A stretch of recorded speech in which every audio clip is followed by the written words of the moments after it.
நமது எதிரி நாடுகள் அதிக அளவிலான நீர்மூழ்கி கப்பல்களை அவர்கள் படையில் சேர்த்து வருகின்றனர். அந்த நீர்மூழ்கி கப்பல்களை நமது கடற்பகுதிக்குள்ள விடக்கூடாது. இந்திய பெருங்கடல் மிகவும் பெருசா இருக்கு. நம்ம கிட்டத்தட்ட 150 கப்பல்கள் பல சைஸ்கள்ல இருக்கு. ஒரு கப்பலும் ஒரு நீர்மூழ்கி கப்பலை தேடுறதுன்னா அதால ஒரு சின்ன ஏரியாவை தான் ஸ்கேன் பண்ண முடியும். அந்த கப்பலோட வேகமும் கம்மி, அது தேடக்கூடிய ஏரியாவும் கம்மி. அப்படின்னும் போது கப்பலை விட வேகமாக செல்லும் அதிகமான பரப்பை தேடக்கூடிய வாகனம் நமக்கு தேவை. அதுதான் மேரிடைம் பெட்ரோல் ஏர்கிராஃப்ட். இப்போ இந்தியா P8 என்ற மேரிடைம் பெட்ரோல் ஏர்கிராஃப்டை யூஸ் பண்ணி நமது கடற்பகுதியை மானிட்டர் பண்றாங்க. எதிரிகளோட நீர்மூழ்கி கப்பல்கள் வந்தா இந்த விமானத்தால கண்டுபிடிச்சு அழிக்க முடியும்னு சொல்லியிருக்காங்க.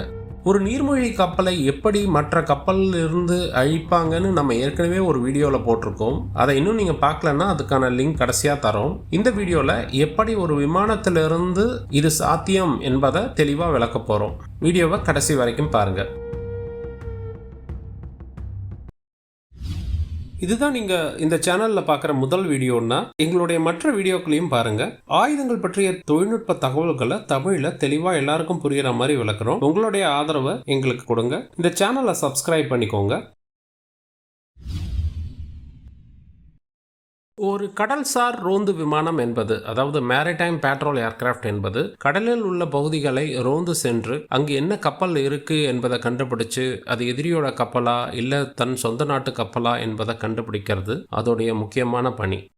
இது ஆன்டி ஷிப் வார்ஃபேர் எனப்படும். மற்ற கப்பல்களை தேடி கண்டுபிடிச்சு அதை அழிக்கக்கூடிய ஆயுதங்களோட இருக்கும். அடுத்தது ஆன்டி சப்மரைன் வார்ஃபேர், நீர்மூழ்கி கப்பல்களை கண்டுபிடிச்சு அழிக்கக்கூடிய ஒரு விமானமா இருக்கும். மற்றும் சர்ச் அண்ட் ரெஸ்கியூ, அதாவது புயல் மற்றும் ஏதோ ஒரு பேரிடர் தேவைக்காக பயன்படுத்துவாங்க.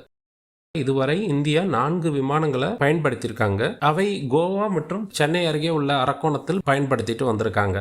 முதல்ல இந்தியா L1049G என்ற சூப்பர் கான்ஸ்டலேஷன் விமானங்களை ரோந்து பணிக்காக பயன்படுத்திட்டு வந்தாங்க. விமானப்படையிடமிருந்து கடற்படைக்கு வழங்கப்பட்டது. 1983 வரைக்கும் சேவையில் இருந்தது. 71 போர்ல INS குருக்கி அழிக்கப்பட்ட பிறகு சோவியத்திடம் இருந்து IL-38 என்ற விமானத்தை வாங்கினாங்க. அது கிட்டத்தட்ட 50 வருடம் நம் பயன்பாட்டில் இருந்தது. பல முறை மேம்படுத்தியிருக்காங்க. இதை சி டிராகன் என்ற ஸ்டேட்டஸ்க்கு அப்டேட் பண்ணியிருக்காங்க. இந்தியா இன்னும் அதிகமான டெக்னாலஜியை இந்த விமானத்தில் கேட்டுக்கிட்டாங்க. ஆனால் ரஷ்யா சொல்லிட்டாங்க, இந்த விமானத்தில் இதுக்கு மேலே அட்வான்ஸ்டான டெக்னாலஜி எங்களால் செஞ்சு தர முடியாது அப்படின்ற மாதிரி சொல்லியிருக்காங்க. டர்போ ப்ராப் இன்ஜின்களால் இயங்கும் ஒரு விமானம், ப்ரொப்பலரால் இயங்குகிற விமானம் என்பதால இதனால ரொம்ப தாழ்வாக பறக்க முடியும். 2008 இதில் இஸ்ரேலுடைய ரேடாரை பொருத்தி இன்னும் அட்வான்ஸ்ட் ஆக்கிட்டோம். கோவா அருகே இவற்றில் 2 மோதிக்கொண்டு விபத்துக்குள்ளாயிடுச்சு. மீதமுள்ள 3 பல வருடங்கள் பயன்படுத்திட்டு வந்தோம். சமீபத்தில் முதல்ல வாங்கினதை சேவையிலிருந்து விலக்கிக்கிட்டோம். இந்திய பெருங்கடலில் எந்த மூலைக்கும் போக வேண்டும் என்றால் தொலைதூர போகும் விமானங்கள் தேவைப்பட்டது. அதுக்கு சோவியத்திடமிருந்து Tu-142M விமானங்களை இந்தியா வாங்கியது. அரக்கோணத்தில் இருக்கிற INS ராஜாலி தளத்தில் பல காலம் பயன்படுத்திட்டு இருந்தோம். இதுதான் உலகத்திலேயே வேகமாக செல்லும் ப்ரொப்பல்லர் விமானம். இவற்றில் மிக சக்தி வாய்ந்த கான்ட்ரா ரொட்டேட்டிங் ப்ரொப்பல்லர் எனப்படும் அமைப்பு இருக்கு. இவற்றின் பறக்கும் வரம்பு மிக மிக அதிகம். ஆனால் இது என்ன ப்ராப்ளம்னா, அதிகமான எரிபொருள் தேவைப்படும். அதே சமயத்தில் இது ஒரு சோவியத் விமானம் என்பதால இதுக்கு பாகங்கள்லாம் சரிவர கிடைக்கல. இந்திய கடற்படைக்கு கொஞ்சம் அதிநவீன சென்சார்கள் பொருத்தப்பட்ட ஒரு விமானம் தேவைப்பட்டது. அதற்காக இந்தியா அமெரிக்க நிறுவனமான போயிங்கிடமிருந்து P8 பொசைடான் விமானங்களின் இந்திய பதிப்பாக P8i நெப்டியூன் என்ற விமானத்தை வாங்கியது. இப்போ Tu-142M சேவையிலிருந்து விலக்கிக் கொள்ளப்பட்டு இப்போதைக்கு இந்தியா பயன்படுத்துறது இந்த P8 நெப்டியூன் விமானங்கள் மட்டும்தான். வேற இந்தியாவிலேயே எதுவுமே தயாரிக்கலையான்னு கேட்டிங்கன்னா அதற்கான ஆன்சர் HAL நிறுவனத்தால் தயாரிக்கப்பட்ட Dornier 228 என்ற சிறிய விமானங்கள்லையும் பல சென்சார்களை பொறுத்து ஒரு மேரிடைம் பெட்ரோல் ஏர்கிராஃப்ட் செஞ்சிருக்கோம். ஆனால் அதோட சைஸும் கம்மி, அதோட ஆற்றலும் கம்மி. பட் அது ஒரு காஸ்ட் எஃபெக்டிவ் சொல்யூஷன்.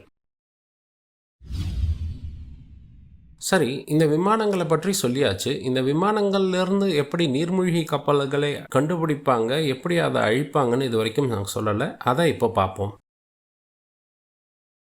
நம்மளுடைய நீர்மூழ்கி கப்பல் வீடியோலயே போட்டிருக்கோம். ஆரம்ப கால நீர்மூழ்கி கப்பல்லாம் தண்ணீருக்கு மேல தான் பெரும்பாலான நேரம் இருக்கும். எப்போ எதிரி வராங்களோ அப்பதான் தண்ணீருக்கு அடியில முழுகும் அப்படின்னு. அப்படின்னும்போது ஆரம்ப காலங்கள்ல ஏர்ஷிப்கள் எனப்படும் இந்த பலூன் விமானங்கள்ல இருந்து கப்பல் வருவதை நோட்டமிடுவதற்காக பல ஏர்ஷிப்களை செஞ்சுட்டு இருந்தாங்க. அதுலேருந்து தப்பிக்கிறதுக்கு நீர்மூழ்கி கப்பல்களை கருப்பு கலர்ல பெயிண்ட் அடிக்க ஆரம்பிச்சாங்க.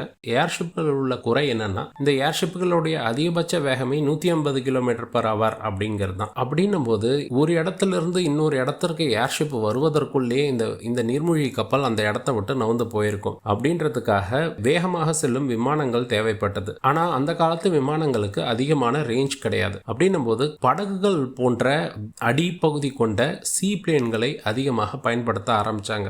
ஆனா இந்த நீர்மூழ்கி கப்பல்கள் விமானங்களை எல்லாம் அழிக்கக்கூடிய ஆன்டி ஏர்கிராஃப்ட் கன்களை எல்லாம் எடுத்துட்டு போக ஆரம்பிச்சது. அதனால இதுவும் ஒரு சவாலாக மாறியது. விமானங்களின் வளர்ச்சி அதிகமான உடனே லாங் டிஸ்டன்ஸ் பாம்பர் விமானங்கள்லாம் அதிகமாக வர ஆரம்பிச்சது. அதையே பயன்படுத்தி ரோந்து பணியில் ஈடுபட்டு இருந்தாங்க. இந்த விமானங்கள்ல இருந்து கண்ணால பார்த்து நீர்மூழ்கி கப்பலை கண்டுபிடிக்கிறது தான் முதல் விஷயம். ஜன்னல் பக்கத்தில் உட்காந்து எங்கே நீர்மூழ்கி கப்பல் வருதுன்னு மேலேருந்து பைனாக்குலரை வச்சு பார்க்கணும். அப்படி பார்க்கறது அப்படின்னும் போது அவருடைய லக்கை பொறுத்து மற்றும் அவருடைய பயிற்சியை பொறுத்து அவரால் கண்டுபிடிக்க முடியும். ஏன்னா நீர்மூழ்கி கப்பல் வேகமாக போகுதுன்னா அதன் பின்னாடி ஒரு கப்பல் போனால் எப்படி ஒரு வேக் என்ற கோடு வருமோ அதே மாதிரி வந்ததுன்னா அதெல்லாம் வச்சு கண்டுபிடிக்கக்கூடிய திறமையெல்லாம் பயிற்சியினால் கிடைக்கும்.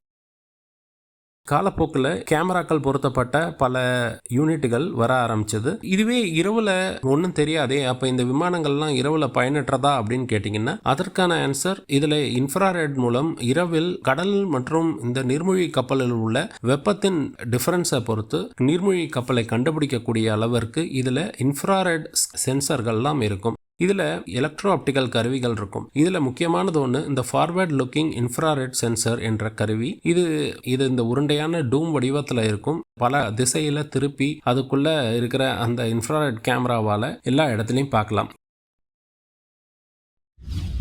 ஒரு நீர்மூழ்கி கப்பல் மேல் பகுதியில் அதிகமான உலோக பாகங்கள் இருக்கும். இந்த உலோக பாகங்கள் மேல மின்னணு கதிர்கள் படும்போது அது பிரதிபலிக்கும். இன்னொரு ஆண்டனா மூலம் அந்த பிரதிபலிப்பெல்லாம் மானிட்டர் பண்ணிட்டே இருந்தா இந்த ரேடார் யூனிட்டுகளால அந்த நீர்மூழ்கி கப்பல் எங்க இருக்கு அப்படிங்கறத கண்டுபிடிக்க முடியும். இவற்றுக்கு சர்ஃபேஸ் சர்ச் ரேடார் என்று பெயர். அதாவது கடலுக்கு மேலே இருக்கும் கப்பல்களை கண்டுபிடிக்கக்கூடிய ரேடார்கள் என்று பெயர்.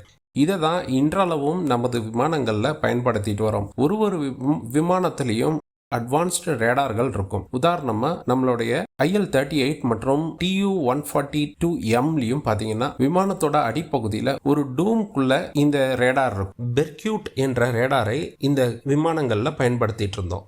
P8i விமானத்தில் அமெரிக்காவுடைய APY-10 என்ற அதிநவீன ரேடாருடைய வெளிநாட்டு பிரதி, அதாவது எக்ஸ்போர்ட் வெர்ஷன், அமெரிக்கா பயன்படுத்துகின்ற ஆயுதத்தை ஒப்பிடும்போது அதை விட கொஞ்சம் குறைந்த ஆற்றல் கொண்ட ஒரு அமைப்பு தான். அதை தான் நம்மளுக்கு கொடுத்துருக்காங்க. இதை விமானத்தோட மூக்கு பகுதியில் வச்சிருக்கோம்.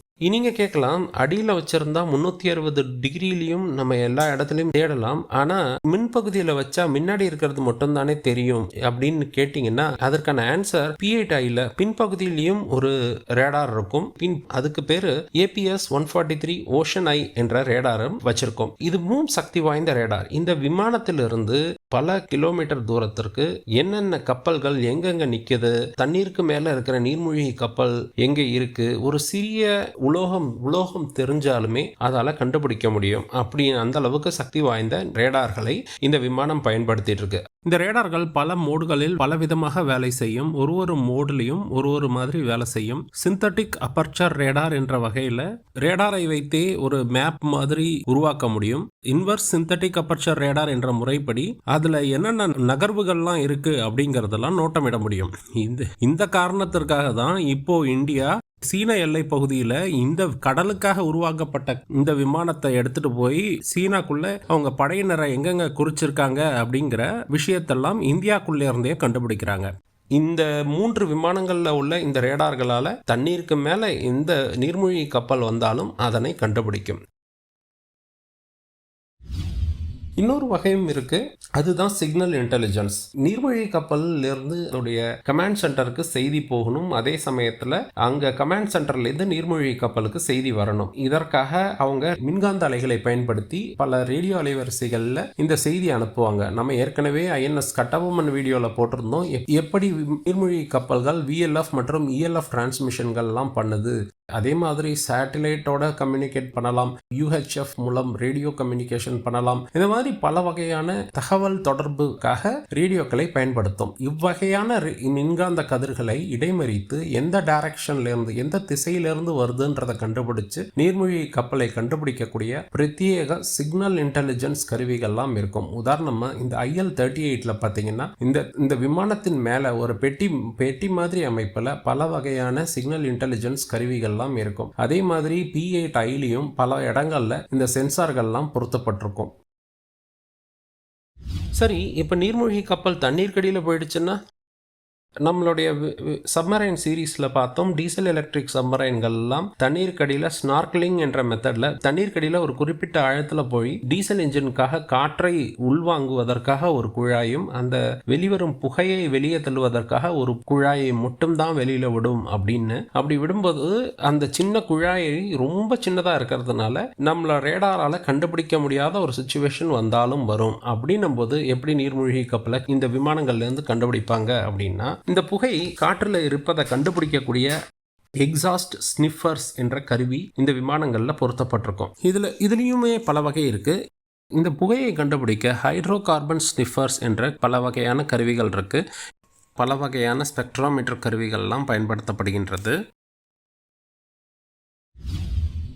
சரி, இப்போ இந்த நீர்மூழ்கி கப்பல் தண்ணீருக்குள்ள குறிப்பிட்ட ஆழத்துக்கு போயிருக்குன்னு வச்சுப்போம். ரொம்ப ஆழம் இல்லாத ஒரு 20-30 மீட்டர் ஆழத்தில் இருக்கு அப்படின்றத வச்சுப்போம். எக்ஸாஸ்டும் வரல. அதே சமயத்தில் இது ஒரு டீசல் எலக்ட்ரிக் சப்மரைன் ஏர் இண்டிபெண்டன்ட் ப்ரொபல்ஷனை கொண்டு பொறுமையாக நகர்ந்துகிட்டு இருக்கு. அப்படின்னும் போது எவ்வாறு இந்த விமானத்தால் கண்டுபிடிக்க முடியும் அப்படின்னு யோசிச்சிங்கன்னா, அதுக்கு பயன்படுத்துகின்ற ஒரு கருவி இருக்கு. நம்ம ஃபிசிக்ஸ் பாடகத்தில் படிச்சிருப்போம், காந்தத்தை சுற்றி ஒரு ஃபீல்டு இருக்கும் அப்படின்றது, மேக்னெட்டிக் ஃபீல்டு இருக்கும் அப்படின்னு. இதே மாதிரி தான் பூமியும் ஒரு காந்தம் தானே. பூமியை சுற்றியும் ஒரு புலம் இருக்குது. பூமியில் இருக்கிற ஒரு இடத்திற்கும் ஒரு சக்தி இருக்கும், அதாவது காந்த சக்தி இருக்கும். காந்தத்தை வச்சு விளையாடும் போது பார்த்துருப்பீங்க, காந்த புலனில் வேற ஒரு ஃபெரோ மேக்னெட்டிக் மெட்டீரியல், அதாவது இரும்பை போன்ற ஒரு பொருளை வச்சிங்கன்னா அந்த இடத்துல இருக்கிற அந்த ஃபீல்டில் மாற்றம் இருக்கும். நீர்மூழ்கி கப்பல்கள்லாம் மிகப்பெரிய இரும்பினால் செய்யப்பட்ட பொருட்கள். இவை இருப்பதனால் பூமியோடைய காந்த மண்டலத்துல ரொம்ப ரொம்ப கம்மியான மாற்றங்கள் இருக்கும். அந்த மாற்றங்களை உணரக்கூடிய மிக துல்லியமான 3 மேக்னட்டோமீட்டர்களை வைத்து உருவாக்கப்பட்ட கருவி தான் மேட் எனப்படும் மேக்னெட்டிக் அனாமலி டிடெக்டர். நம்ம எதிர்பார்த்தது ஒன்று, அதில் ஏதோ மாறுதல் தெரியுது, அதை நம்மளால் எக்ஸ்பிளைன் பண்ண முடியலன்னா அதுக்கு அனாமலின்னு நம்ம சொல்லுவோம். இவை காந்த சக்தியில் உள்ள அனாமலிகளை கண்டுபிடிக்கக்கூடிய இந்த மேக்னெட்டிக் அனாமலி டிடெக்டர் இந்த விமானங்கள் எடுத்து செல்லும். ஆனால் இந்த விமானங்களுமே ஒரு மிகப்பெரிய உலோகத்தால் செஞ்சது. அப்படின்னும் போது அந்த விமானத்திலிருந்து ரொம்ப தள்ளி வைக்கணும் இந்த மேக்னெட்டிக் அனாமலி டிடெக்டரை. அதற்காகத்தான் இந்த விமானங்களுடைய வால்கள் எல்லாம் பார்த்தீங்கன்னா நீட்டு ஒரு குச்சி மாதிரி இருக்கும். அந்த குச்சியோட முனையில தான் இந்த மேக்னெட்டிக் அனாமலி டிடெக்டர் இருக்கும். ஒரு சில விமானங்கள்ல கயிறை கட்டி விமானத்திலிருந்து தொலைவில் இழுத்துட்டு வருவாங்க இந்த மேட் டிவைசஸ்களை. இந்த மேட் சென்சரில் இருக்கிற ஒரு பெரிய ப்ராப்ளம் என்ன அப்படின்னா, காந்த புலனில் உள்ள மாறுதல்கள்லாம் அந்த டார்கெட்ல இருந்து எவ்வளவு அருகாமையில் இருக்கிறோமோ அவ்வளவு துல்லியமாக நம்மளால் கண்டுபிடிக்க முடியும். அந்த டிஸ்டன்ஸ் அதிகமாக அதோட துல்லியத்தன்மை இன்வெர்ஸ் கியூப் லா என்ற விதியின்படி மிகவும் கம்மியாகிட்டே போகும். அதனால் ரொம்ப உயரத்தில் போயிட்டு இருக்கிற விமானத்தாலெல்லாம் இதை கண்டுபிடிக்க முடியாது.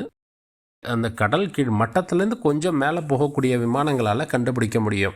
அதே சமயத்தில் 100 மீட்டருக்கு கீழே இருக்கிற நீர்மூழ்கி கப்பல்கள்லாம் அவ்வளோ எளிதாக இதால் கண்டுபிடிக்க முடியாது. சீனா, பாகிஸ்தான் எல்லா நாடும் வச்சிருக்கிற பேட்ரோல் ஏர்கிராஃப்டுகளில் பொருத்தப்பட்டுள்ளது. இந்த மேட் இந்தியா பயன்படுத்திய IL-38 இருக்கட்டும், TU-142 இருக்கட்டும், இல்லை நம்ம இப்போ புதுசாக வாங்கியிருக்க P8i இருக்கட்டும், எல்லாத்துலேயுமே இந்த மேட் இருக்குது. அமெரிக்கா செஞ்சிருக்கிற P8 பொசைடான்ல இது இல்லை. காரணம் என்னன்னா, அமெரிக்காவுக்கு பசிபிக் மற்றும் அட்லாண்டிக்ல வர ரஷ்யா மற்றும் சைனீஸ் நீர்மூழ்கி கப்பல்கள் தான் பிரச்சனை. ஆனால் பசிபிக் பல ஆயிரம் மீட்டர் ஆழம். அதில் அந்த நீர்மூழ்கி கப்பல்கள் கம்மியான ஆழத்துலலாம் வராது, அதிகமான ஆழத்தில் வரும். அப்படின்னும் போது அமெரிக்காவுக்கு இது தேவையில்லை அப்படின்றத அவங்க யோசிக்கிறாங்க. ஆனால் இந்தியாவுக்கு அப்படி இல்லை. சைனாவும் ரஷ்யாவும் அணுசக்தியால் இயங்கும் நீர்மூழ்கி கப்பல்களை வச்சுருக்காங்க. அது ரொம்ப ஆழத்தில் போகும். ஆனால் பாகிஸ்தான் அப்படி கிடையாது. பாகிஸ்தான்கிட்ட இருக்கிறதெல்லாம் டீசல் எலக்ட்ரிக் சப்மரைன்கள். அவற்றால் ரொம்ப ஆழமெல்லாம் போக முடியாது. அதே சமயத்தில் பாகிஸ்தானை ஒட்டிய கடற்பகுதியும் ரொம்ப ஆழத்தில் கிடையாது. அப்படின்னும் போது நம்மளுக்கு இந்த மேட் சென்சர் வேலை செய்யும். அப்போ நீர்மூழ்கி கப்பல் ரொம்பவே ஆழமாக போயிடுச்சு அப்படின்னா எப்படி தான் கண்டுபிடிக்கிறது அப்படின்னு கேட்டிங்கன்னா, அதற்கு நமக்கு கண்டிப்பாக சோனார் தேவை. அதாவது நீர்மூழ்கி கப்பல் மேலே ஒளியை பாய்ச்சி எப்படி ஒரு வௌவால் எதிரொலியை கேட்டு அதோட திசையை கண்டுபிடிக்கிறதோ அதே மாதிரி ஒரு கருவியால் ஒளியை அனுப்பிச்சு அங்கே இருக்கிற நீர்மூழ்கி கப்பல்கள்லேருந்து வருகின்ற எதிரொலியை கேட்பதன் மூலம்தான் நீர்மூழ்கி கப்பலை கண்டுபிடிக்க முடியும். ஆனால் 30,000 அடி உயரத்தில் பறந்துகிட்டு இருக்கிற விமானத்திலிருந்து எப்படி ஒரு சோனார் கருவியை தரையில் இழுத்துட்டு வர முடியும் அப்படின்னு கேட்டால், அது இழுத்துட்டு வரணும்னு அவசியம் இல்லை. மேலேந்து சோனாரை ஒரு டிஸ்போசபிள் சோனாராக போடுவாங்க. தண்ணியில் விழுந்த உடனே அது ஒரு குறிப்பிட்ட ஆழத்தில் ஒரு குறிப்பிட்ட நேரத்துக்கு மிதக்கிற மாதிரி செய்வாங்க. அந்த சோனார் கருவி இந்த விமானத்தோட தொடர்பில் இருக்கும். அந்த சோனார் கருவி அந்த இடத்துல நீர்மூழ்கி கப்பல் இருந்ததுன்னா அதிலிருந்து வருகின்ற எதிரொலியை பேஸ் பண்ணி இந்த நீர்மூழ்கி கப்பல் இருக்கிறத கண்டுபிடிக்க முடியும். அப்படிதான் 400 மீட்டருக்கு கீழே இருக்கிற நீர்மூழ்கி கப்பல்களையும் ஒரு விமானத்தால் கண்டுபிடிக்க முடியும். இதற்காக இந்த 3 விமானங்கள்லிருந்தும் மேலேந்து போடப்படும் சோனோபாய்ஸ் என்ற கருவி இருக்கும். இந்த மாதிரி ஒரு சிலிண்டர் மாதிரி வடிவமான இந்த சோனோபாய்ஸை மேலேந்து போடுவாங்க. அதுக்கு ஒரு டியூபை எடுத்து ஒரு லான்ச்சரில் வச்சு மேலேந்து கீழே தள்ளி விடுவாங்க. அது ஒரு குறிப்பிட்ட நேரம் ஒர்க் பண்ணிட்டு அதுக்கப்புறம் அது தண்ணீருக்குள்ளே போயிடும். இதுதான் ரொம்ப ரொம்ப முக்கியமான கருவி. இவ்வாறு தான் எவ்வளவு ஆழத்தில் இருந்தாலும் இந்த விமானங்களால் இந்த நீர்மூழ்கி கப்பலை கண்டுபிடிக்கக்கூடிய வழிகள். கண்டுபிடிச்சதுக்கப்புறம் இந்த விமானங்கள் அதை அழிக்கணும் அப்படின்னா இதில் பல வகையான யுக்திகளை மேற்கொள்ளும். அருகாமையில் ஏதாவது ஒரு கப்பல் இருந்ததுன்னா அந்த கப்பலுக்கு தகவல்களை தெரிவிக்கும். இல்லாட்டி இந்த விமானத்திலேயே உள்ள டெப்த் சார்ஜ் மற்றும் டார்பிடோக்களை செலுத்தி நீர்மூழ்கி கப்பல்களை அழிக்கும். இது ரெண்டுமே இல்லை, தரையிலிருந்து ரொம்ப தூரம் தள்ளி நீர்மூழ்கி கப்பலை கண்டுபிடிச்சோம் அப்படின்னா தரையில் உள்ள ஸ்மார்ட் என்ற ஆன்டி டார்பிடோ சிஸ்டங்கள் பல 100 கிலோமீட்டருக்கு போகக்கூடிய இந்த ராக்கெட் அசிஸ்டட் டார்பிடோக்களுக்கான கோஆர்டினேட்ஸை இந்த விமானங்கள் அனுப்பும். தரையிலிருந்து இந்த மிசைல்கள் பறந்து பல 100 கிலோமீட்டருக்கு அந்தாண்ட இருக்கிற நீர்மூழ்கி கப்பலை அழிக்க முடியும். இதுதான் இப்போ இந்திய கடற்படைக்கு இருக்கிற அசுர பலம். சைனா மற்றும் பாகிஸ்தான் கடற்படைகள் அதிக அளவு நீர்மூழ்கி கப்பல்களை வாங்கினாலும் இந்தியா ஓரளவு நிம்மதியாக இருப்பதற்கு காரணம் அமெரிக்காவிடமிருந்து வாங்கிய இந்த விமானங்கள். இவ்வளவு சக்தி மிக்க இந்த விமானத்தை எப்படியாவது அழிக்கணும்னு தான் எதிரிகள் பார்ப்பாங்க. இந்த விமானத்தில் பல வகையான கவுண்டர் மெஷர்ஸ் இருக்கும். உதாரணமாக ஏவுகணையை குழப்புகின்ற சாப்ஸ், ஃபிளார்ஸ், எலக்ட்ரானிக் ஜாமிங் போன்ற பல கருவிகள் இதில் இருக்கும். இந்த விமானத்தில் இந்தியாவுடைய பல சிஸ்டங்களை இதில் சேர்த்துருக்கோம். காரணம் என்னன்னா நமது கப்பல்களில் உள்ள பல சிஸ்டங்கள் இந்திய மற்றும் ரஷ்ய சிஸ்டங்கள் அதில் இருக்கு. இவற்றோடெல்லாம் கம்யூனிகேட் பண்ணணும் அப்படின்னா இந்தியாவுடைய ஸ்டாண்டர்டுக்கு அது ஒர்க் ஆகணும். அதற்காக நமது இந்திய நிறுவனங்கள் தயாரித்த பல பொருட்களை இந்த விமானத்தில் சேர்த்துருக்கோம். பாகிஸ்தானும் இதுவரை பல வகையான மேரிடைம் பேட்ரோல் ஏர்கிராஃப்ட்களை பயன்படுத்தியிருக்கிறது. பிரிக்யூட் அட்லாண்டிக் எனப்படும் பிரெஞ்சு நிறுவனத்தின் சப்மரைன் ஹண்டரையும் பயன்படுத்தியிருக்காங்க. அதில் ஒன்று இந்தியா அழிச்சது. இந்தியன் MiG-21 வச்சு அழிச்சிருக்கோம். அதே மாதிரி P8i என்ற விமானங்களை பல காலம் பயன்படுத்திட்டு வந்தாங்க. இதை பாகிஸ்தான் அமெரிக்காவிடம் இருந்து அவர்கள் அமெரிக்காவுக்கு செய்த சேவைக்காக அன்பளிப்பாக வாங்கிக்கிட்டாங்க. இன்று சைனாவும் இந்த வகை அனைத்து சென்சார்களும் பொருத்தப்பட்ட தனது விமானத்தை உற்பத்தி செஞ்சுட்டு வராங்க. இந்தியா இப்போ C295 என்ற மீடியம் சைஸ் விமானங்களை உள்நாட்டிலேயே உற்பத்தி செய்ய போகுது. இந்த வகை விமானங்களில் மெரைன் பேட்ரோல் ஏர்கிராஃப்ட் செய்யலாம் அப்படிங்கிற எண்ணமும் நமது படையினருக்கு வந்திருக்கு. இந்தியா இதுக்கு மேலே அதிகமான P8iகளை வாங்குமா என்பது நமக்கு தெரியாது. போயிங் என்ன சொல்லியிருக்காங்கன்னா இந்தியாவுக்கு குறைஞ்சது 26 விமானங்களாவது தேவை அப்படின்னு சொல்லியிருக்காங்க. ஆனால் இந்தியா தனது சொந்த தயாரிப்பை தயாரிக்கும் என்று பலர் கணிச்சிருக்காங்க. நீங்கள் என்ன நினைக்கிறீங்க? இந்த வீடியோ உங்களுக்கு பயனுள்ளதாக இருந்திருக்கும் நாங்கள் நினைக்கிறோம். இந்த வீடியோக்களில் யூஸ் பண்ணுற கிராஃபிக்ஸ் மற்றும் இன்ஃபர்மேஷன் ஸ்லைடெல்லாம் எங்களோட ஃபேஸ்புக் பேஜில் நாங்கள் ஷேர் பண்ணியிருக்கோம். அந்த ஃபேஸ்புக் பேஜுக்கான லிங்க் கீழே டிஸ்கிரிப்ஷனில் இருக்குது. சப்மரைன், மிசைல்ஸ், ஷிப்ஸ் என்று பல பிளேலிஸ்ட்டுகளாக ஆர்கனைஸ் பண்ணி வச்சுருக்கோம். உங்களுக்கு பிடிச்சிருந்ததுன்னா இதை சப்ஸ்கிரைப் பண்ணிக்கோங்க. உங்களுடைய நண்பர்களுக்கு இதை வாட்ஸ்அப், ஃபேஸ்புக் போன்ற சோஷியல் மீடியாவில் ஷேர் பண்ணுங்கள். எங்களுக்கும் அது ஒரு ஊக்கமளிக்கும். மீண்டும் அடுத்த வீடியோவில் ஒரு இன்ட்ரெஸ்டிங்கான டாப்பிக்கில் சந்திப்போம். ஜெய்ஹிந்த்.